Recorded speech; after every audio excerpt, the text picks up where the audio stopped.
Hello, welcome everyone. Welcome to my scripting Q&A. So thank you everyone I can see some of you tuning in live already. Yay, welcome. And do let me know the quality of the stream, if you can hear me and see me while we wait for a few more people to tune in live. So it's pretty much going to be first come, first serve today while I'm doing my makeup. I'm going to be going out to see some friends soon, which I'm really excited about. But I thought, while I finish getting ready, why don't we have a chat here together? And you can ask me any questions you have about scripting. So the chat is open, guys. Whatever questions you have, fire away. Welcome everyone who's just tuned in. Let us know where you're tuned in from as well. So to give you guys a backstory, in case there may be some of you who are new to scripting while I'm waiting for the questions to come through. Let me just do that. Now I see your comments. It wasn't showing me on the side panel. Now I can see everyone. Happy birthday, Jahanvi. Great morning, great afternoon. What's the most recent big thing you've manifested? Ooh, money. Most big recent thing I've manifested is money. Had some beautiful good news the other day about money. Hi from Johannesburg. Hi, Rachel. Scripting, Kim says, so if I'm trying to manifest something, if I'm scripting daily, how many times is too much? I feel like I keep repeating. Ooh, okay. So this is a great question. So my first part of the answer to this question, how many times should you script, is that there is no rule. Like, think about it. This is the law of attraction. We're talking about the universe here. The universe isn't going to go too many times, therefore I'm not going to help you manifest it. It's not about there being one fixed rule where if you break the rules, it won't happen. However, when it comes to scripting, actually, just like all attraction techniques, it's a tool to help you to get onto the same frequency as the things that you want to manifest, right? And so ideally, in order to manifest things, just be on that frequency of what you want all the time. Like, obviously, quite often we've got all kinds of other things going on in our lives that distract us. But if you were just already there, it wouldn't take very long at all for your life to have to match where you're at. So bearing in mind that feeling is the secret when it comes to scripting, if you, as Kim just said, if you feel like, am I getting a bit repetitive, then that sounds like maybe you're getting a bit bored or doing it in a kind of monotonous way, in which case we're missing the point slightly. And Kim, I would recommend that whether you read your scripting letter once in a week, once a day, 3 times a day, or whatever, that every time you do, your focus is on how am I feeling? And when I read these things on my scripting letter, is it getting me feeling excited about the fact that, yeah, this reality exists? I'm matching up to it now, and how awesome that this is going to unfold quickly and easily, right? Just today, I was just drying off from the shower and I was just doing a little dance. I was like, let's just take every opportunity to, I did a little celebration dance as if my next level in business that I'm working towards, as if it's already happened.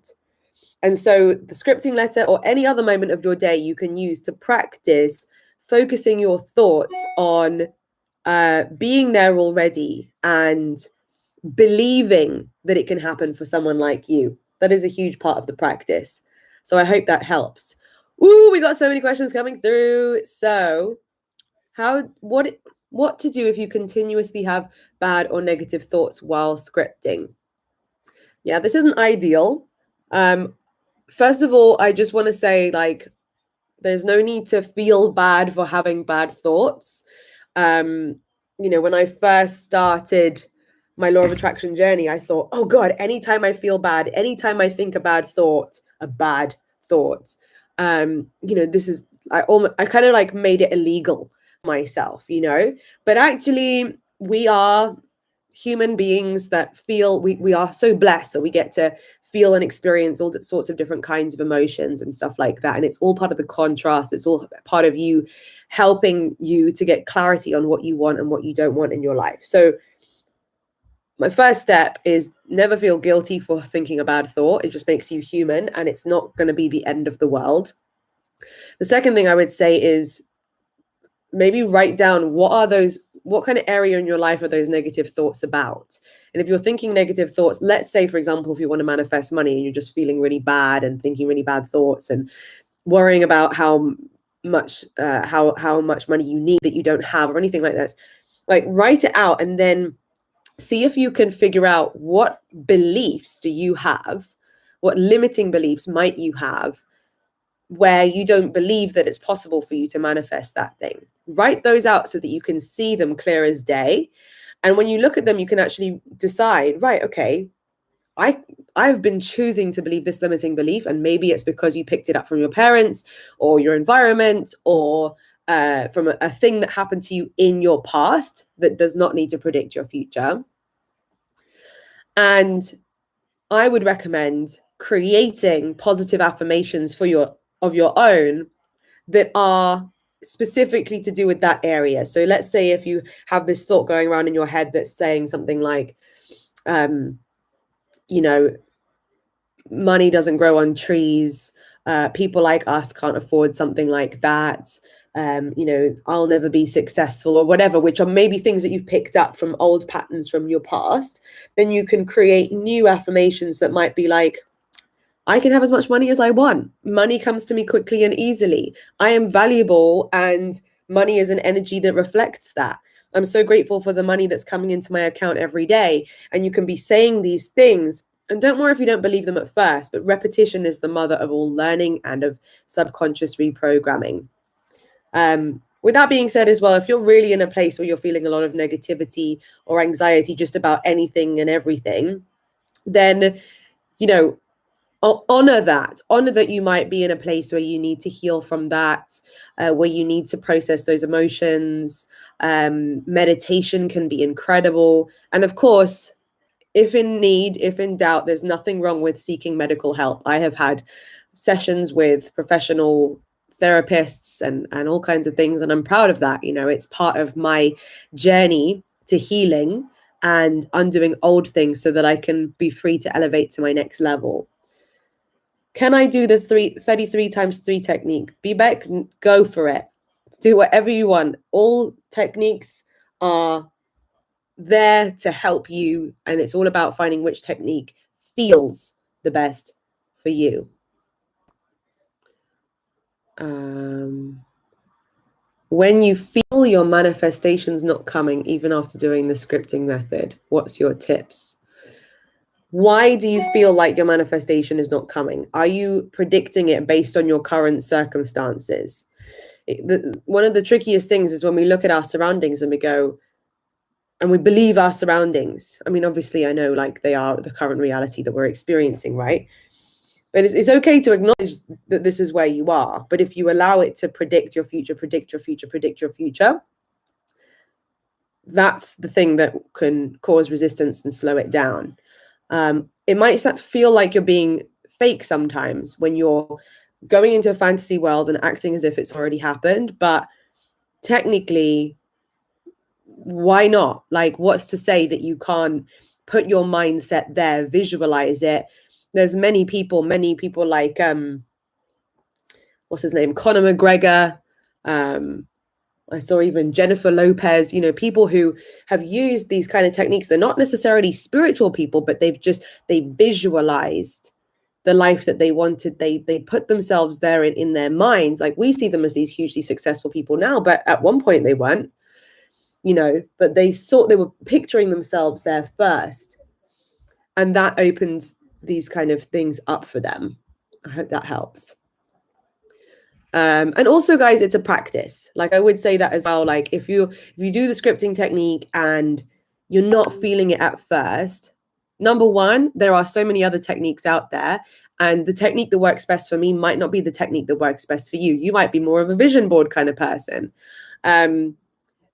So yeah, I played around with so many different techniques before I found the one that really felt right for me.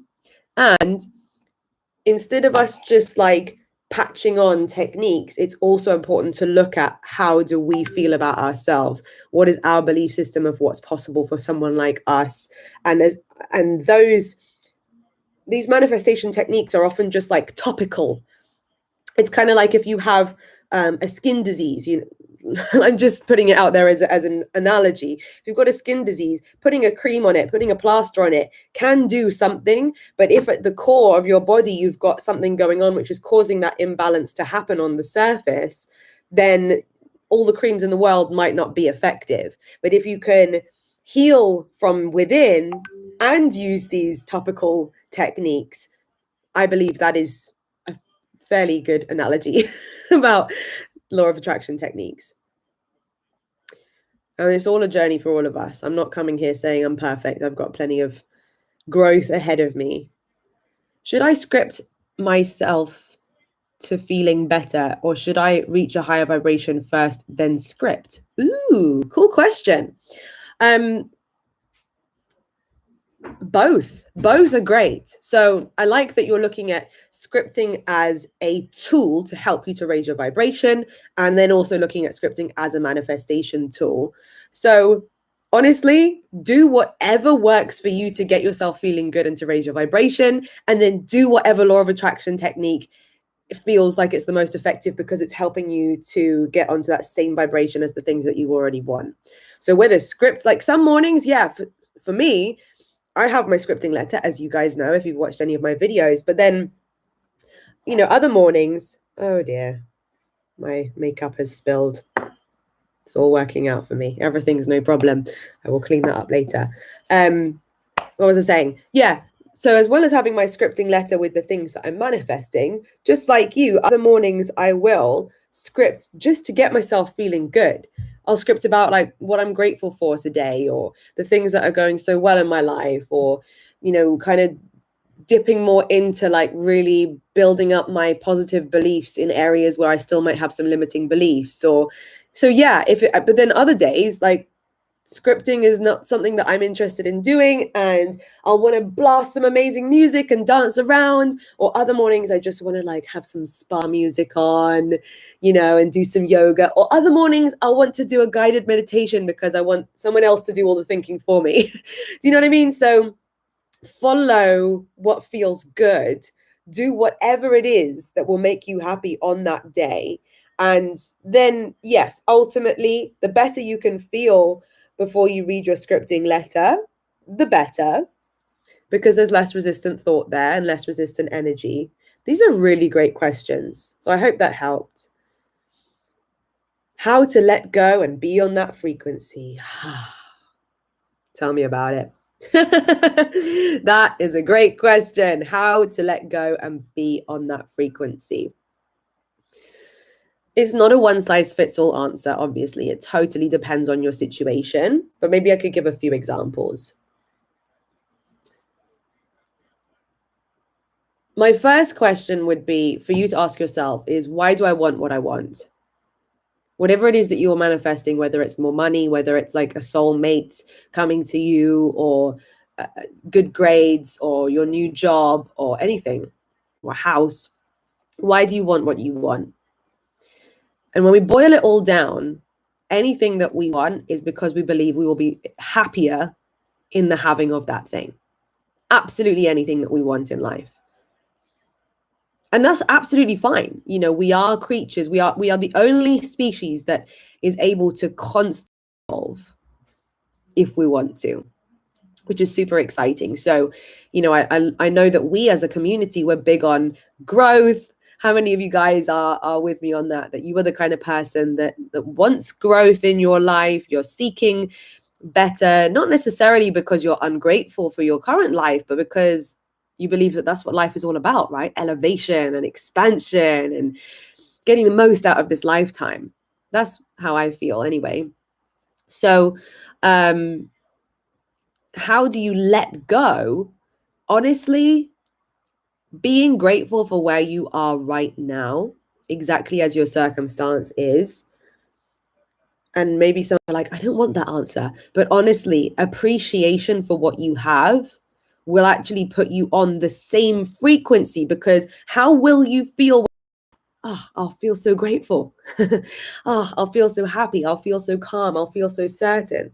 So what can you do? And this does require you and like you being with your thoughts and guiding yourself to the best feeling thought and talking to yourself in a kind and calm way and reassuring yourself that everything is always working out for you. Like, as much as I'd like to have guided meditations and affirmations that I listen to, the real game, my darlings, is what you are doing, what you are saying to you every day. It's not about like controlling every one of your thoughts, but it's about guiding your thoughts in that way by speaking kindly to yourself, by speaking encouragingly, by talking about the things you want rather than the things that you don't want, by talking about the things that you are and that you're becoming and that you're proud of and that you're grateful for and that you love rather than the opposite. We all have 24 hours in the day, or like, let's say if you're awake for 16 of them, 16 hours in the day to fill your time up, your life up, your energy up with words and thoughts and feelings that are in your favor. And I feel like when somebody asks me a question like how to let go and be on that frequency, maybe you want me to go, boop, here you go, here's like a trick, or I'll say something and it'll help you to let go. But it's your job, it's your journey, it's your practice, it's your challenge at the moment to figure that out for yourself by actually focusing on being really happy where you are. Being happy where you are will not slow it down. It will speed it up, which is so cool, right? You get to feel good now and you get to feel good then, rather than not feeling good now and wondering if it will never come and then slowing it down and not feeling good. So it's all about feeling good. Let that be the number one priority. Let that be the biggest takeaway from this live, is that it's all about feeling good.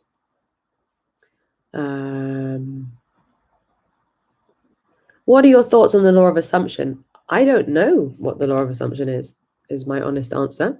I've not heard of that before.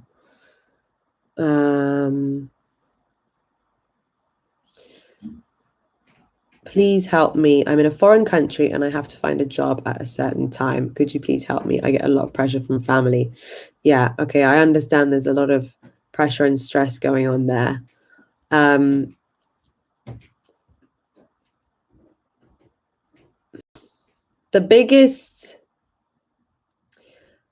It is easy to feel good when everything is going well. But the real, like, if you think of life as a video game and like the one biggest mission to accomplish is to find a way to feel good, even in the midst of things not appearing to go well, to find a way to feel your inner peace, even if you feel surrounded by chaos and stress, to find a way to feel gratitude, even if it's just to be able to be grateful for the air that you have to breathe. And some of you might think, but that sounds really hard and that's really a chore. But is it a chore, or is it something that we're so blessed that we get to do? We get to practice feeling good. So again, I feel like I'm actually kind of giving the same answer to a lot of these questions. Maybe some of you guys are seeing a pattern here. But when you're going, please help me, and crying emoji, and please, and pressure, like my heart goes out to you, but also you're speaking and thinking and operating from a place that's filled with a lot of desperation, stress, and lack. And like, my heart goes out to you because it sounds like you're going through a very difficult time. But if exactly where you are right now, you could think in a more positive and optimistic way, you could think, what's the best that could happen? You could visualize everything going perfectly to your plan, if not even better. You could ask, if you're feeling weak and you're feeling like you don't have the strength anymore, ask the universe, ask your guides, ask your angels, ask God, whatever you believe in, allow yourself to not have to figure it all out on your own, and ask the energies that are around us all the time if they can support you. And if some of you fully believe that that exists, great. If some of you are a bit skeptical, but you're like, hey, at least it might make me feel a bit better, then honestly, give it a go. What have you got to lose? Like, I've experienced some really, really freakishly awesome miracles when I've asked my angels to help me. And sometimes it takes us being in a really desperate situation before we ask for help. But when you do ask for help and you see that you get that help and you get that support, it makes you kind of question, why wasn't I asking all along? Why wasn't I, why was I trying to force this all to happen all by myself instead of calling upon, support? So, butterfly, I hope that helps you in some way. Take what you can from what I've said. You don't have to go from how you're feeling right now to completely being like mega super happy all in one jump. Like, it's okay if you need a bit of time. It's okay if you can maybe just get yourself feeling ever so slightly less stressed or less scared. And when you're feeling optimistic, it can help you get the inspired ideas of what to do, what action to take, what inspired action to take, what, you might get ideas of opportunities that you can go for. That, the solution might be with you. All like, I lived in a foreign country, and I didn't have a job, and I was freaking out, but I just did what I had to do. I wrote up my CV in, like, I was living in Spain, right? And my Spanish was terrible, and I wrote my CV and all of the grammar was wrong. But I wrote it and I printed it off, and I went to every single establishment and I handed in my CV. And I was resourceful. I was also looking at how could I, teach piano to children and do photography for this person, like a random photo shoot. This is where being resourceful also comes in, just for a little bit of extra cash so that I had some food. And then about a week later, I got a phone call from one of the establishments that I handed my CV into, and they offered me a job. So, like, I'm not saying that's exactly how it's going to work for everyone, but I'm giving an example of how it's possible that scripting helps and visualization helps, but also just going out there and making it happen, and trusting that there's always a possibility that it can work out. There's always a possibility that you can make it happen. Call upon support, call upon guidance, and then focus on the fact that you can totally get a job. You can totally make it happen. That possibility exists too, right?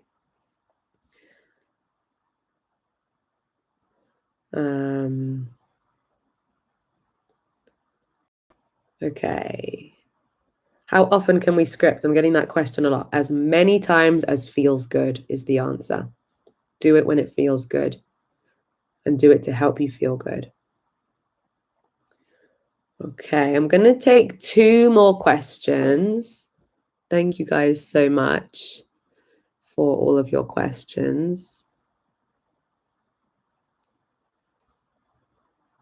Yes, Abby, sometimes we have to go through difficult times to have the awakening that our soul needed.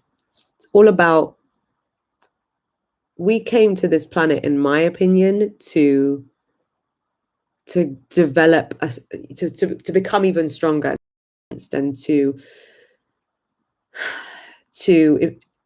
if you believe that there is, life before life and life after death, and that we are experiencing this life, and that we may also experience other lives, what is the point in this life? Honestly, I don't know. But one theory could be that we came to experience this life for our spirit, for our soul, to collect experience and to become a wiser soul. When you hear people say, or you may have said, like, oh, this person feels like such a wise, such an old soul. You might even be speaking to like a 5-year-old, a 7-year-old. The wisdom that's coming out of them, it's like, where did they get this from?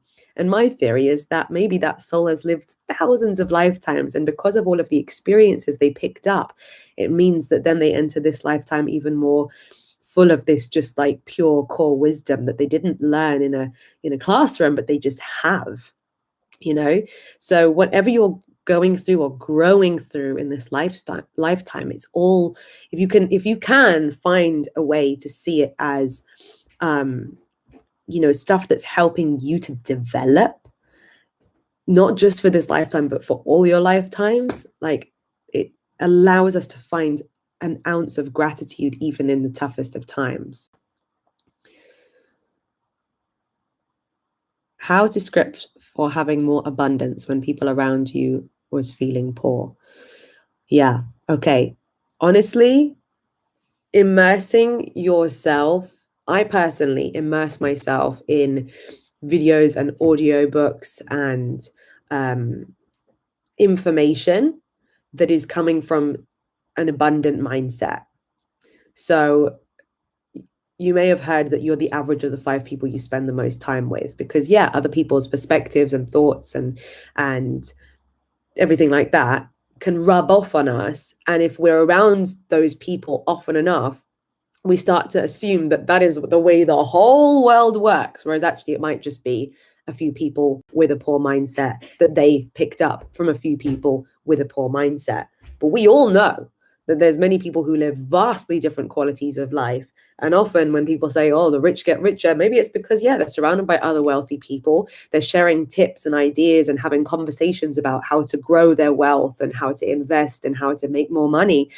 And so that energy is what they're surrounded by. And so they have no problem in believing that they can make 10 million pounds because everyone else around them is making 10 million pounds. They've still got 2 eyes, a nose, and a mouth, just like you and me. But the kind of conversations and thoughts and ideas that they're having might be completely different. So if you may have been born into a family or grown up with people feeling poor, that's not your fault. But what's great is that you have the opportunity to change those 5 people that you spend the most time with through the process of listening to audiobooks, listening to videos, reading books, and having conversations with people that are more about success. And that's the amazing thing about the 21st century that we live in, and the technology that we have access to, and the books you have access to. You could still live with people who might have a broke mindset, but you could still make your dominant thoughts and your dominant vibration all about success and abundance. And that would be my advice. Okay, one more question. Which would be the best question to answer for everyone's benefit? I'm sure all of your questions are amazing.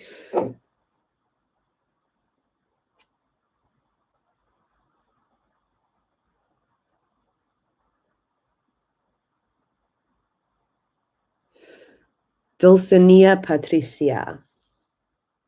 She says, hi, I have a problem with receiving. What should I do? Your words create your world, my darling. What are you saying right now? What story are you telling yourself?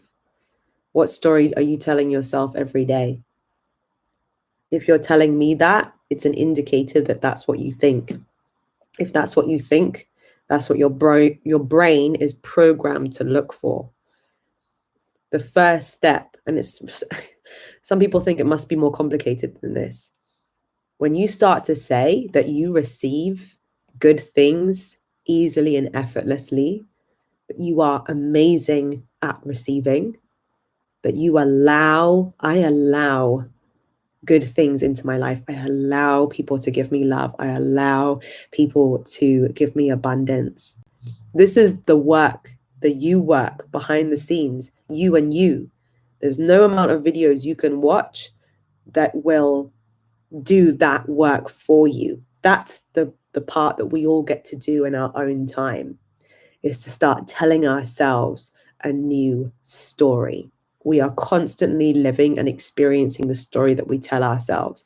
If we want to look on that at that on a spiritual level, we can do, but also on a super scientific and logical level, there's a part of our brain called the reticular activation system. And that part of the brain filters out information so that we're not bombarded with a million thoughts all at the same time. Our brain is incredible. And even just in this moment right here, right now, when we are all together, your brain is taking in so much information.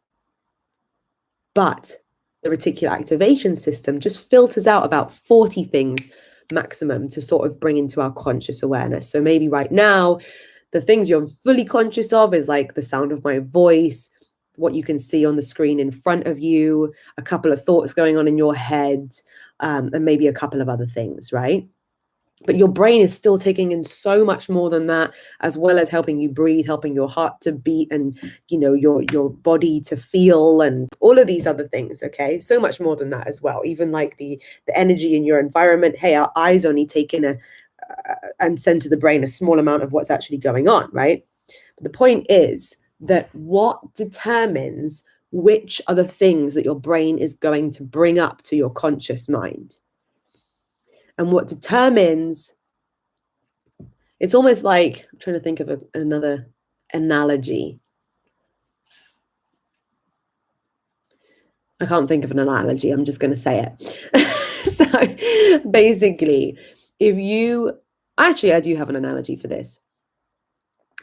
Right now, I could say to us all, okay, let's all look around our environment right now and look for everything that's green.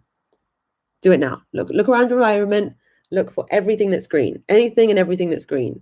Are you seeing it? Are you counting? How many things can you count? How many green things can you count right now? Let me know in the chat. How many green things can you count in your surroundings? 1, 2, 3, 4, 5, 6, 7, 8. Okay. We've got 3, we've got 4. Okay, cool. So we're seeing everything in our world that is green. Okay, now we're going to change the filtration process. By the way, when your brain was doing that, did you not find that, whoa, we got 26. Go on, Stan. Are you like in a forest right now? Is everything green? But yeah, so when you did that, your brain was able to actually kind of like glaze over loads of other things, right? And your brain was just searching for the green, searching for the green, searching for the green. Did you find that? So now, round 2, Stan has plants. Yes, Stan. Stan is the winner so far. Stan is still the winner. Awesome. Okay, so Stan likes green. Awesome. Okay, now round 2 is let's count how many red things we can see. You ready? 3, 2, 1, go. 1, 2, 3, 4, 5, 6, 7, 8, 9, 10, 11, 12, 13. I'm going to stop at 13. Lucky number 13. Okay, I found 13 red things. Again, we just did a very basic example of our brain.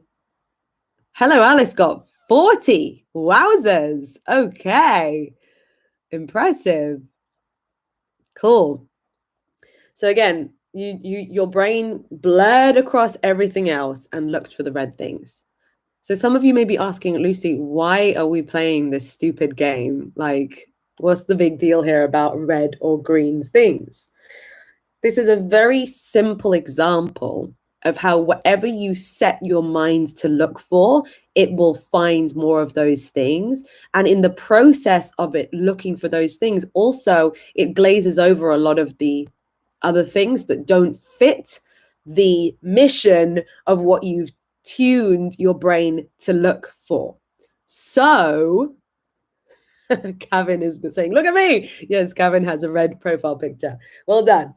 Okay, so how can we take this to another level then? We're talking about red and green, great. But if our mind is focused to think about the negative things, then that same part of our brain works in the exact same way. It may even blur over a lot of the good things that you can be grateful for. You may stop yourself from going on that date. You may stop yourself from applying for that interview. You may stop yourself from practicing something that you know if you practiced you could become a master of and you could make your dream come true. Or if you're focused on the positives, if you're focused on the fact that there is money everywhere, every day there are so many good opportunities coming my way. I have an abundance of good things in my life. I have an abundance of reasons to be grateful for. In fact, I'm grateful for my makeup. I'm grateful for my computer. I'm grateful for all of you beautiful people. I'm grateful for my healthy body. I'm grateful for electricity in my house. Then my brain is programmed to focus on all the good things that otherwise may pass me by. I mean, how many of you have ever been like, because this has happened to me before when I'm like, I should be more grateful. Like, you know, maybe there's a day where like the sun is shining, it's blue skies and sunshine, and you're feeling really crappy and you can't even, like, you don't even notice that it's a beautiful day. But then maybe someone else comes along and they're like, wow, my God, isn't it such a gorgeous day today? And you thought, oh my God, I didn't even really notice. I didn't even really notice that it was a beautiful day today. How many of you, be honest, have ever had that before? And it's another prime example of how we are all, I know we're all living in different experiences, but we're all living on the same planet. Or you could be living in the same, you know, postal zip code as other people and actually be experiencing and seeing it completely differently because of what your brain is tuned to focus on. So when you say, going back to the last question that I'm actually answering,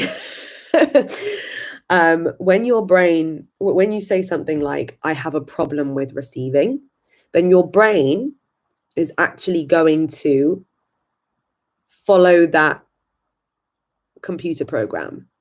That's the instruction of how you're going to see life, which means that literally opportunities may even pass you by, but your brain goes, oh, it's probably not the right thing. Oh, it's probably a scam. Oh, you know, that probably wouldn't work. And you're talking yourself out of something that may have been the life-changing opportunity for you. It's crazy. And on the flip side, the point is, you can tell yourself a different story. You can, as quickly as we went from focusing on red things to focusing on green things, so can you. You could also choose to go from focusing on how things aren't right, you're not lovable, nobody loves you, there's never enough money, there's never enough opportunities, we're living in a pandemic and therefore everything doesn't work and nothing can happen and nothing can be good and everything's bad and the world's so terrible. And usually when you're watching the news, that is a really great, not great thing that is telling us the world is all of these bad things. Oh, hey, Master Shri Akashanan, Namoradish. Thank you. Yeah, you know, and a big shout out to Master Shri Akashana, who taught me how to build YouTube, who taught me so many of these things. How many of you also follow Master Shri Akashana, by the way? So yeah, in that same way, you can focus your mind in that different direction and start to see and experience. And the woo-woo term manifest, hey, I love bringing it down to like a really literal, you know, scientific, it's just how our brain works kind of level as well. So without further ado, thank you all so much for joining me. Yes, I'm on my way to manifesting 100,000 subscribers, and I appreciate every single one of you who's part of the, what are we currently at? Is it like 82,000 of us in our community? So thank you guys so much for being part of that. Hey, if each and every one of you just recommended me to one person and helped me get one more subscriber, we would go way beyond 100,000 as a community. That's one of the things on my vision board. That's one of the things I'm scripting about. So thank you all for being part of my manifestation.